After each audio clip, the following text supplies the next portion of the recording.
a palavra Trindade. Essa palavra não aparece uma única vez na Bíblia. Nem Jesus, nem Paulo, nem Pedro. Ninguém usou essa expressão. A ideia de três pessoas coiguais e coeternas não existe nas Escrituras. Mas se não veio da Bíblia, de onde veio? Os primeiros discípulos criam em um só Deus, o Pai, como ensina 1 Coríntios 8:6.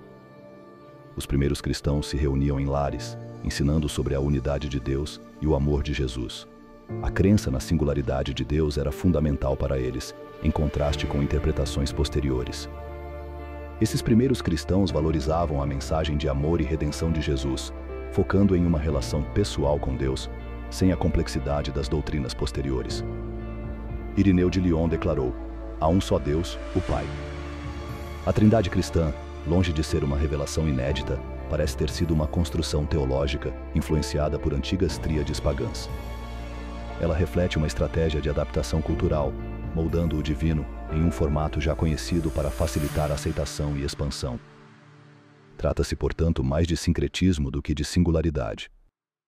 Eles viam Jesus como Deus Filho gerado, não igual, e o Espírito como força divina, não uma pessoa distinta. A fé era simples, direta, sem confusão filosófica. A partir do século III, tudo muda.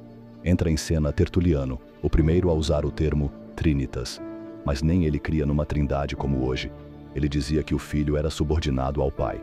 Sua linguagem vinha do estoicismo e da filosofia greco-romana. A fé começa a ser moldada por termos como substância, essência, ousia, hipóstase.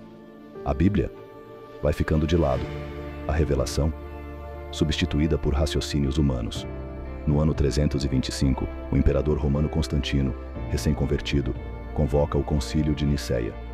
Um império dividido precisava de uma fé unificada. O bispo Ário dizia: o Filho teve um começo, foi criado pelo Pai. Já os aliados do império queriam um Jesus coigual. Constantino decide: Jesus é da mesma substância do Pai.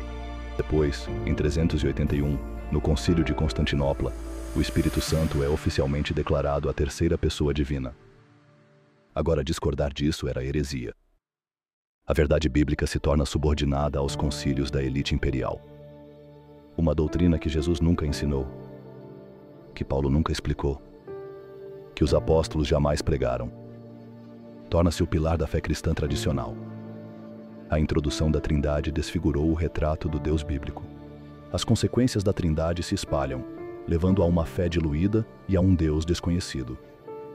A verdade bíblica se torna ainda mais distante para muitos.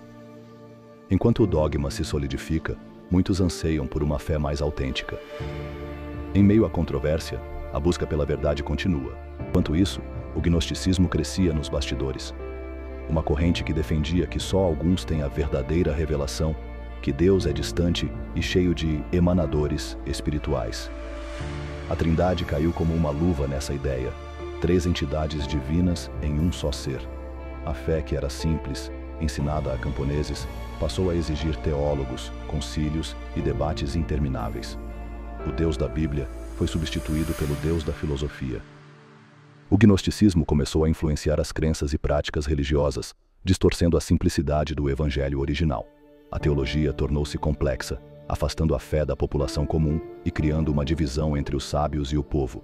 Daí vieram as consequências mais trágicas: cruzadas para impor a fé, inquisição para acabar com quem pensava diferente, excomunhões em massa, e hoje, milhares de igrejas, cada uma com sua interpretação. Um cristianismo fragmentado, cheio de doutrinas que os apóstolos jamais ensinaram. Tudo isso porque abandonamos a simplicidade do Deus único. A busca por simplicidade e unidade na fé. Um convite para refletirmos sobre os ensinamentos fundamentais. Os primeiros cristãos estavam diante de uma tensão. Como afirmar que Jesus é divino e eterno, sem cair no ditritismo nem no modalismo? Eles resolveram isso em etapas, recorrendo a metáforas filosóficas e bíblicas, destacando o Logos como solução. O Evangelho de João afirma que Jesus é o Logos, pré-existente, gerado por Deus, mas não criado. O Logos é gerado eternamente, não feito. Essa é a chave. Jesus não teve início no tempo, mas tem origem eterna no Pai. Justino Mártir fala de Jesus como o Logos divino, nascido da mente de Deus como uma emanação, sem que o Pai tenha sido dividido ou alterado. Orígenes estabelece que o Filho é subordinado em função, não em natureza, sendo Deus de Deus, mas sua divindade deriva do Pai, sem início temporal, sendo eterno. Assim, os primeiros cristãos buscaram entender e explicar a natureza de Jesus Cristo, navegando entre as complexidades do divino e do eterno. Essa busca pela verdade levou ao desenvolvimento de uma teologia que afirmava a divindade de Jesus enquanto preservava a unidade do ser divino. Jesus Cristo está em profunda oração, demonstrando a sua obediência ao Pai e cumprindo sua vontade. A imagem retrata a relação entre o Pai e o Filho, enfatizando a subordinação funcional na autoridade.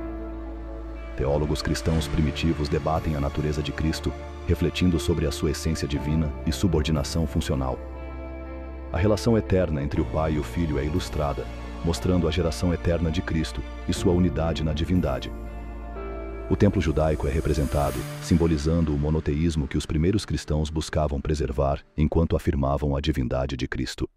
A luz radiante simboliza Jesus Cristo como Deus incriado, iluminando a humanidade em meio à escuridão. Deus Pai é retratado em seu trono, simbolizando sua autoridade suprema sobre toda a criação. Está na hora de acordar, de voltar ao que Jesus ensinou. Um só Deus, o Pai. Um só mediador, o Filho. Um só Espírito, que procede de Deus. Se a Trindade não nasceu da Bíblia, por que ainda seguimos como se fosse verdade absoluta? A fé genuína não teme perguntas. Ela se fortalece quando você corre atrás da verdade, não da tradição. Pense, questione, volte à palavra. É um convite para refletir sobre a própria fé e buscar o que realmente está na palavra.